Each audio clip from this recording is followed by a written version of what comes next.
Okay, this is Dave KIRILLOFF with LanguageOfHitting.com. I have 3 topics I want to talk about today that are rather controversial.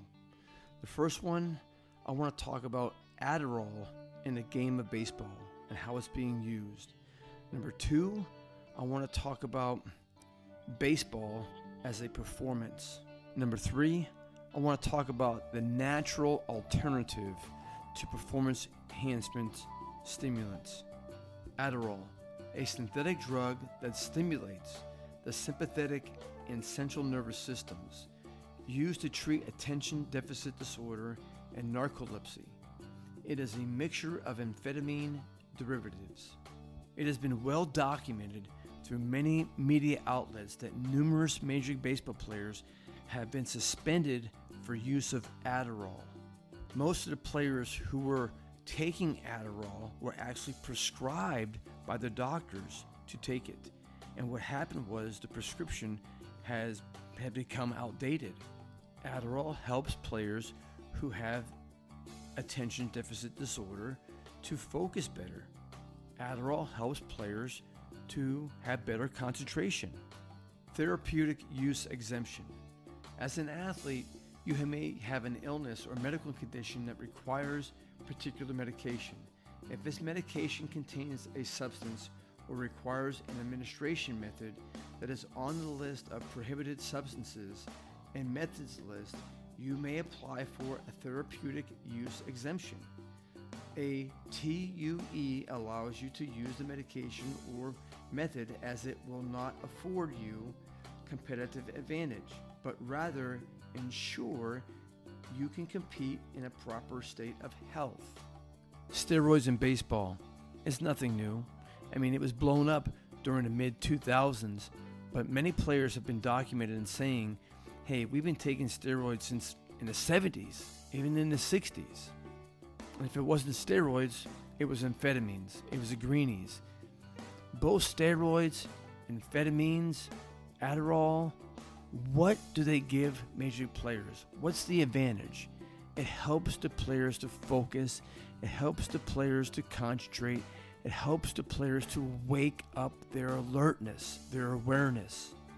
Look, let me tell you the truth. When I talk to professional baseball players, it is quietly spoken about, hey, has a team asked you if you want to start taking Adderall? Before I continue, I am not accepting, agreeing with, condoning the use of amphetamines, steroids, or Adderall. And this leads me to my second point, performance. Why do these players want to take Adderall, steroids, amphetamines? It's because these players that we see on TV are exactly that. They are performers. They are entertainers. They entertain us with their athleticism, with their athletic skill. And the reality is, if you're not as good as an entertainer, if you're not as good as a performer, then we have somebody else on the bench that will perform better than you can and will make our audience happier. I am a teacher at heart, and I know the words that I use to describe an action, how I want to help improve someone's performance matters. Here's something that's pretty odd to me. When a young child is learning how to play the piano and they have to perform at a piano recital, the parents and teacher will tell them, hey, we need to practice your piano because you have a performance this weekend. You're going to have to perform for the audience. Maybe your daughter is into dance and they go to dance practice and they tell the dancers, hey, we need to practice because we have a performance coming up on Saturday. We have to perform and compete and show the audience our skill. So let's get ready for our performance. When you go to school, you're giving information to study during the week. You're asked to take a test on Friday. You're asked to perform and demonstrate your skill on the information you studied. How well did you perform on your test? But when it comes to playing baseball, baseball is just a game. Well, I have a difference of opinion. You see, when you play baseball in the backyard, with your buddies and pals, it could be just a game. Or you play baseball at recess class or recess time, it could be a game. But when you pay for uniforms and you pay for tournament fees and you have to pay for an umpire, well, you know what? It's not so much a game anymore.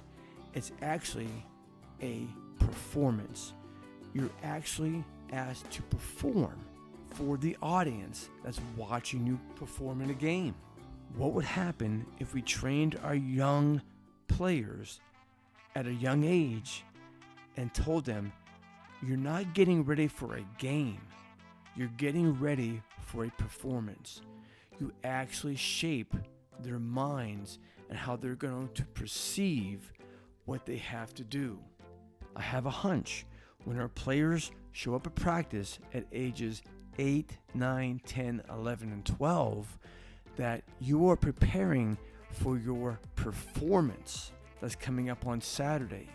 And parents will be in the audience watching you perform.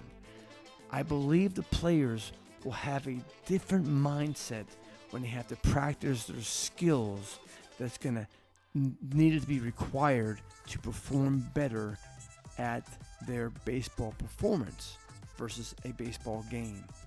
Everywhere we go in life, we have to perform. If you want to keep your job, you have to perform at a certain level to maintain that job. Now, let's pull this all together and see how Adderall, steroids, amphetamine, and performance all point to a natural alternative.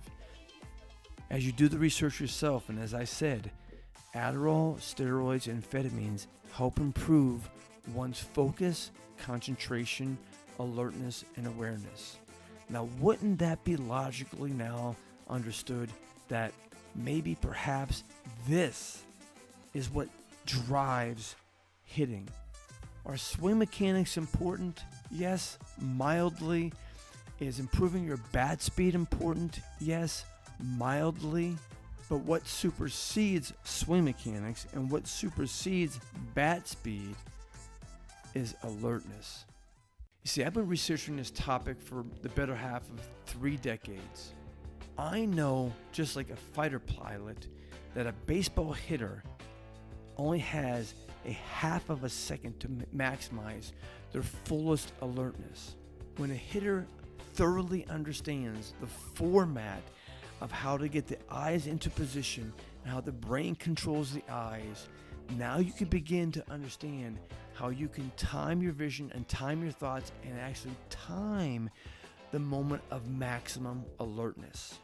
Oh yeah, and let me throw in timing your adrenaline. I didn't say timing your breathing patterns. I actually said learning how to time your adrenaline. You see, when you learn these patterns, these sequences, you actually gain knowledge. And from that knowledge, you actually gain confidence. And all these things are the concepts and principles and topics I cover in the 6.0 Best Hitting Drill Ever online course. I want to inspire you to help your son or daughter to be the best players they can be while they're still young. If you truly have attention deficit disorder, then blessings to you, and maybe the Adderall will help you. But just be careful, because Adderall has side effects. Click the links inside the description box and let's get started.